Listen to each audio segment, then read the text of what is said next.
Hola guerreros, en este parte de guerra imperial os vamos a informar de la recontra ucraniana a la contraofensiva rusa comenzada hace unos días en el poroso frente de Kursk. Pero también os vamos a dar las amplias valoraciones y explicaciones que el comando ucraniano ha hecho sobre la operación y la ofensiva de Kursk. Os dejo esta crónica con las últimas imágenes del frente y mapas para que podáis tener una información audiovisual sobre el Gran Ragnarok durante este fin de semana. Empecemos por lo más reciente. Hemos visto escuadras rápidas del Ejército Nacional que se han apoderado de la villa de Veseloe, abriendo una cabeza de puente al sur de la ciudad de Glushkovo, con intención de amenazar las operaciones tácticas de contraofensiva iniciadas hace unos días por las fuerzas rusas con la toma de Goks. Esta operación de recontra desde la frontera internacional que habíamos citado en el parte imperial anterior han sido confirmadas por un bloguero ruso hoy. Os dejo el movimiento grabado de una escuadra ucraniana avanzando por dentro del territorio de la Federación Rusa. Ahí lo tenéis. También en la dirección de Lyubimovka se han visto combates y el 501 Batallón de Marines ucraniano armado con javelins ha destruido un par de blindados. Según se informa, la incursión ucraniana en la región, después de daros esta información inicial, esta información caliente, pasamos a...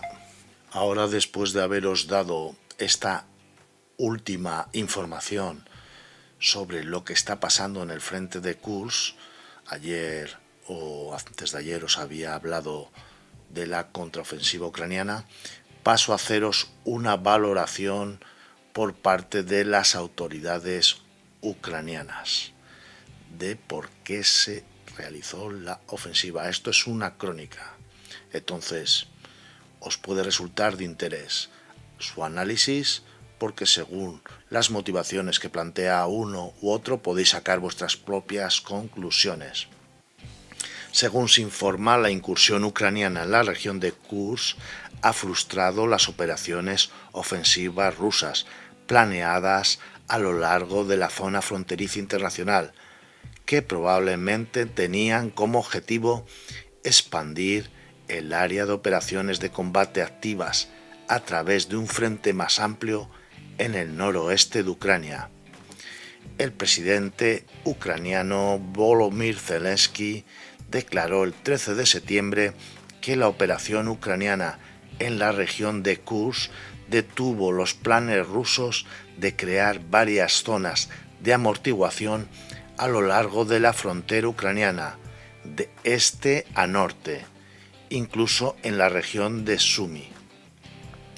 Zelensky declaró que las fuerzas rusas querían lanzar grandes ofensivas para apoderarse de los centros regionales, probablemente refiriéndose a las capitales regionales de las ciudades de Sumy y Kharkiv. Las ciudades de Sumy y Kharkiv están aproximadamente a 25 y 30 kilómetros de la frontera internacional, respectivamente, significativamente más lejos que los aproximadamente 6 a 10 kilómetros que las fuerzas rusas ocupan actualmente cerca de Lipsy, al norte de la ciudad de Kharkiv, y Bochansk, al noroeste de la ciudad de Kharkiv. La declaración de Zelensky sugiere que las fuerzas rusas planeaban iniciar nuevas operaciones ofensivas destinadas a penetrar al menos 25 kilómetros en las provincias de Samy y Kharkov. El comandante en jefe ucraniano, general Oleksandr Syrskyi, declaró de manera similar el 5 de septiembre, que la incursión ucraniana había frustrado un ataque ruso planeado en la provincia de Sami y había reducido, por tanto, la amenaza de incursiones rusas en el norte de Ucrania. Esto, como vemos, son las evaluaciones que hacen tanto Zelensky como Sirski. En el fondo también son justificaciones a por qué se había hecho esa operación, porque sabemos que ha habido siempre una crítica por parte de muchos blogueros y muchos especialistas acerca si se debía haber o no realizado esa ofensiva, porque había derivado esfuerzos ucranianos que debían a lo mejor haber estado en otras partes del frente.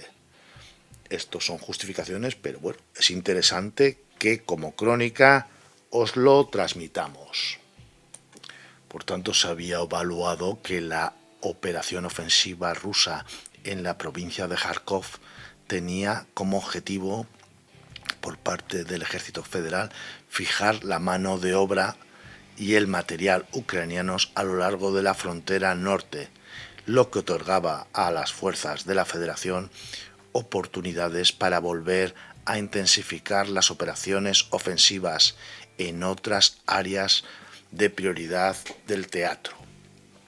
Las fuerzas ucranianas, según hemos ido viendo, han ido estabilizando en gran medida la línea del frente en la dirección a Kharkov desde el verano del 2024 y continúan disputando la iniciativa táctica a través de contraataques que han recuperado posiciones limitadas en el norte de la provincia de Kharkov, aunque el otro día vimos imágenes de que las fuerzas rusas en ese eje de avance se han acercado a la población de Lipsy. Bueno, pero seguimos con la crónica. El comando militar ruso puede haber tenido la intención de realizar operaciones ofensivas adicionales a lo largo de un frente más amplio y continuo en el noroeste de Ucrania, para extender, por tanto, significativamente las fuerzas ucranianas a lo largo de la frontera internacional. Es decir, esos ataques en Kharkov que pretendían extender la línea del frente, según un poco estas evaluaciones, había, y se había comentado en algunas partes anteriores, la intención por parte del ejército de la Federación de establecer nuevas ofensivas en la zona de Sami. Y entonces la justificación que dice Zelensky y su comando es que actuaron como una forma de anticiparse a todos esos intentos posteriores por parte de la Federación Rusa, que quería establecer en toda la frontera norte ejes de amortiguación suficientemente profundos para alejarlo de sus centros y ciudades principales. También dentro de estas justificaciones de la operación ofensiva sobre Kursk que están planteando el comando ucraniano, y en este caso son declaraciones del propio Zelensky, dice que la incursión se hizo también para intentar ralentizar los avances rusos en la región de Donetsk, es decir, los avances rusos que iban por la línea del ferrocarril desde la caída de Ocheretini en dirección a Pokrovsk. Esto también es una justificación, porque realmente las operaciones ofensivas en ese frente se aceleraron durante el mes de agosto. No obstante, él dice que sí, que se ralentizaron y que se están ralentizando actualmente, ahora, en el mes de septiembre. El Instituto, por ejemplo, de Estudios Estratégicos dice que no puede verificar la declaración de Zelensky, aunque la tasa de avance ruso en estos momentos hacia Pokrovsk se está desacelerando notablemente desde principios de septiembre. Es verdad que a lo largo de agosto esa melee fue una presión que lo hemos ido viendo en distintas partes impresionante. Actualmente parece que se están restableciendo las líneas, o por lo menos los rusos están acumulando fuerzas para seguir ese posterior ataque hacia Pokrovsk y hacia el sur. Por su parte, el teniente general Kirilo Budanov, jefe de la Dirección Principal de Inteligencia Militar GUR de Ucrania, declaró durante una entrevista publicada el 7 de septiembre que la incursión de Ucrania en la región de Kursk complicó los planes rusos para operaciones ofensivas incluso en la dirección principal de Rusia. Probablemente se está refiriendo a la dirección de Pokrovsk en agosto de 2024 y más tarde las complicará en este otoño. Esto lo dice Budanov. Se ha observado indicios de que las autoridades rusas han transferido elementos limitados de unidades que estaban en el Oblast de Donetsk desde la dirección de Pokrovsk al Oblast de Kursk para contrarrestar la incursión ucraniana. No obstante, hemos ido viendo en las distintas partes que no ha habido un gran desplazamiento de unidades. En principio, estas son las opiniones o justificaciones que tiene el comando ucraniano sobre la operación, pero hemos visto que el ejército federal ruso realmente no cayó en esa trampa inicial de desplazar muchas unidades hacia ese frente. Se derivaron unidades desde la zona más al sur con el río Donetsk. Se derivaron unidades de la zona de Krinkis, pequeñas unidades, pero no ha habido unos grandes desplazamientos de unidades que estaban operando en ese momento en Donetsk, según las informaciones que hemos ido viendo a lo largo del tiempo, porque sí, están actuando determinadas unidades ahora en la región de Kursk, pero son unidades muchas que se estaban reconstruyendo. Ha podido haber un desplazamiento de unidades a lo mejor de la zona de Kharkiv y algún pequeño desplazamiento de unidades aerotransportadas, pero no se han derivado grandes formaciones. O sea que en ese sentido Rusia ha mantenido un poco esa política de tierra quemada, es decir, ha dejado entrar para luego tomar decisiones más a largo plazo. No ha entrado en pánico cuando se comenzó la operación de Kursk. Y eso lo estamos viendo actualmente, que están iniciando ya los contraataques y están estabilizando más o menos el frente. Vamos a ver, esto está todo abierto. Tenemos que acordarnos siempre que estamos entrando ya en un periodo de Rasputitsa y al mismo tiempo tenemos las elecciones norteamericanas. Esas dos ofensivas en el eje central y la ofensiva norte por parte del ejército ucraniano son las dobles ofensivas de las que venimos hablando desde hace mucho tiempo. Todas estas cosas que estamos comentando ahora son un poco justificaciones de uno y otro porque ha hecho las cosas y se está hablando, hay información interesante sobre el nivel o el número de reservas de que dispone el ejército ruso. Lo que no se dice muy bien es las tropas que tiene el ejército ucraniano en la zona. Nosotros hasta ahora estábamos evaluando más o menos por las distintas informaciones que teníamos que el ejército ucraniano ha desplegado en la zona unos 15.000 efectivos.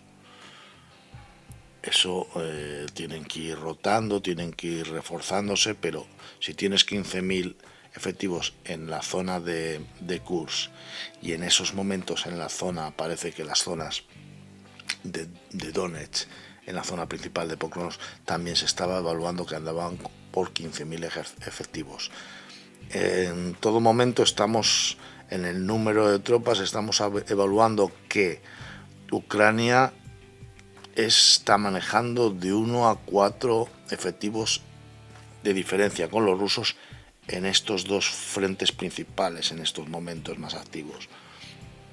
Probablemente también el comando ucraniano ha tenido que reenviar tropas del frente de Kursk para taponar la brecha que se le podía estar abriendo en la zona norte de Pokrovsk e incluso en la zona sur para taponar lo que se está produciendo en la zona de Ucrania tras la caída de de la fortaleza no me acuerdo ahora del nombre exactamente, y que se han tenido que ir replegando poco a poco porque se podía estar produciendo una pequeña bolsa ahí.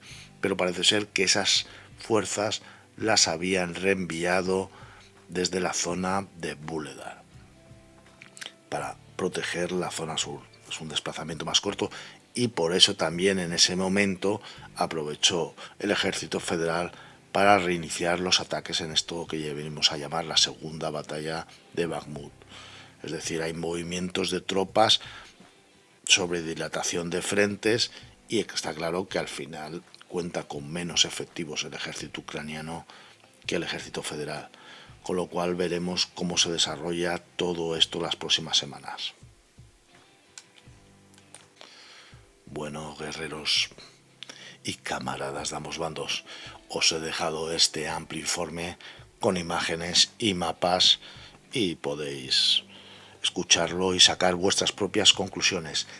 Es, por un lado, como os hemos dicho, la información de última sobre el frente de Kursk, la última información que existe, y luego, por otro, todas esas valoraciones y justificaciones que hizo el presidente ucraniano y el comando ucraniano de por qué se hizo la operación de Kursk.